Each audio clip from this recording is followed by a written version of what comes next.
आम्ही निर्णय घेतलाय की शिवसेना पक्षात त्या ठिकाणी आम्ही जाणार आहेत. श्री एकनाथ शिंदे साहेबांच्या नेतृत्वाखाली आम्ही त्या ठिकाणी काम करणार आहेत. महाराष्ट्रातल्या राजकारणाचा आजपर्यंतचा सगळ्यात मोठा आणि धक्कादायक भूकंप गेले काही दिवस ज्या एका खासदाराच्या भूमिकेवरून संपूर्ण महाराष्ट्रात सस्पेन्सचा तरार सुरू होता, त्या खासदाराने अखेर मातोश्रीला कायमचा जय महाराष्ट्र केलाय. हो मित्रांनो, न्यूज समोर आलीये. धाराशिवचे खासदार ओमराजे निंबाळकर यांनी शेवटी एकनाथ शिंदेच्या शिवसेनेत प्रवेश करण्याचं निश्चित केलंय. संपूर्ण सोशल मीडियावर लोक त्यांना अनफॉलो करतायत. कमेंट बॉक्समध्ये गद्दार शब्दांचा पाऊस पडतोय.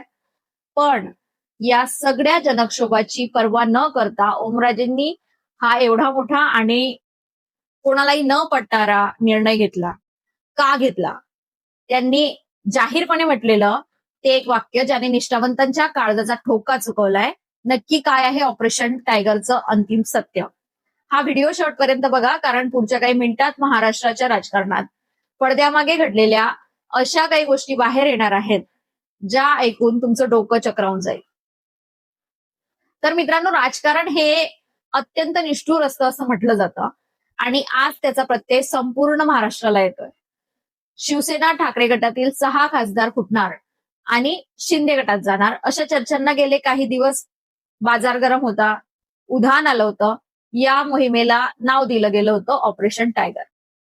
सुरुवातीला वाटलं की हा प्लॅन फ्लॉप होईल, कारण सोशल मीडियावर उमटलेल्या तीव्र प्रतिक्रियेमुळे आणि एका रात्रीत तब्बल 16,000 फॉलोअर्स कमी झाल्यामुळे ओमराजे निंबाळकर पुन्हा मातोश्रीवर जातील अशी चिन्ह दिसत होती. पण राजकारणात जे दिसतं ते कधीच सत्य नसतं. शेवटी तीच मोठी बातमी समोर आली ज्याची भीती ठाकरे गटाला सतावत होती. ओमराजे निंबाळकर आता अधिकृतपणे एकनाथ शिंदेच्या शिवसेनेत प्रवेश करत आहेत. पण हा निर्णय घेताना ओमराजेंनी दिलेलं कारण जितकं व्यावहारिक आहे तितकंच ते अनेकांच्या मनाला चटका लावून जाणार आहे. आता प्रश्न पडतो की जनतेचा एवढा मोठा रोष पत्करून सोशल मीडियावर गद्दारीचा टॅग लागण्याचा धोका असताना ओमराजेंनी हा यू-टर्न का घेतला? तर याचं उत्तर त्यांनी स्वतःच आपल्या भूमिकेतून दिलंय. ओमराजे निंबाळकर यांनी स्पष्ट शब्दात सांगितलंय की सत्तेत गेल्याशिवाय लोकांची कामं करता येणार नाहीत. विचार करा मित्रांनो, एक लोकप्रतिनिधी जेव्हा हे जाहीरपणे बोलतो तेव्हा त्यामागे किती मोठी हतबलता असेल, की हा केवळ सत्तेत जाण्याचा एक सोपा बहाणा आहे.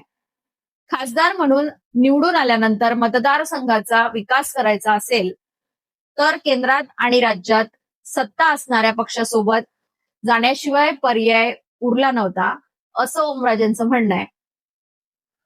विरोधक कितीही ओरडले, सोशल मीडियावर कितीही ट्रोलिंग झालं, तरी शेवटी जमिनीवरची कामं पैशांशिवाय आणि सरकारी मंजुरीशिवाय होत नाहीत. हेच कटू सत्य आहे असं ओमराजेंच्या वागण्यावरून दिसतंय. पण मित्रांनो, ट्विस्ट इथे संपत नाही. या निर्णयामागे फक्त विकास हेच एकमेव कारण आहे की पडद्यामागे दुसरंच काहीतरी शिस्त आहे? आता आपण त्या राजकीय गणिताकडे वळूया ज्याला आपण ऑपरेशन टायगर म्हणतोय. एकनाथ शिंदे आणि त्यांच्या रणनीतिकारांनी संसदेत ठाकरे गटाला पूर्णपणे एकाकी पाडण्याचा चंग बांधला होता.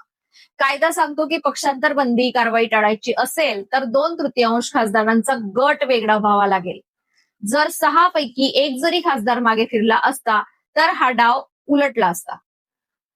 म्हणूनच ओमराजे निंबाळकर यांच्यावर दोन्ही बाजूंनी प्रचंड दबाव होता.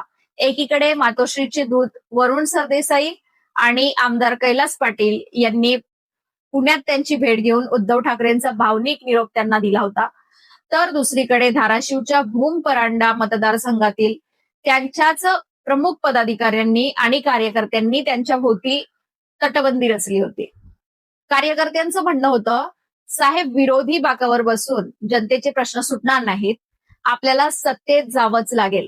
अखेर भावनेपेक्षा व्यावहारिक राजकारणाचा विजय झाला आणि शिंदेचं ऑपरेशन टायगर यशस्वी झालं.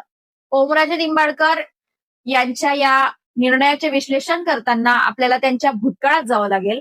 त्यांचे वडील कैलासवासी पवनराजे निंबाळकर यांच्या हत्येला 20 वर्ष झालीत. वडिलांच्या मारेकऱ्यांना शिक्षा मिळवून देणं हे त्यांच्या आयुष्याचं मुख्य ध्येय होतं. पण नुकताच कोर्टाचा निकाल त्यांच्या विरोधात लागला. कोर्टाच्या या निकालानंतर ओमराजे कमालीचे खचले. गेली 20 वर्ष ज्या न्यायासाठी ते सतत लढत होते, तो न्याय मिळवण्यात त्यांना अपयश आल्याची भावना त्यांच्या मनात निर्माण झाली. राजकारणात जेव्हा एखादा नेता स्वतःला एकटा आणि असुरक्षित समजायला लागतो, तेव्हा तो अशा आश्रयाच्या शोधात निघतो जिथे त्याला ताकद मिळेल. विरोधी पक्षात राहून ना वडिलांच्या केसमध्ये लढा देता येत होता, ना मतदारसंघाला निधी मिळत होता.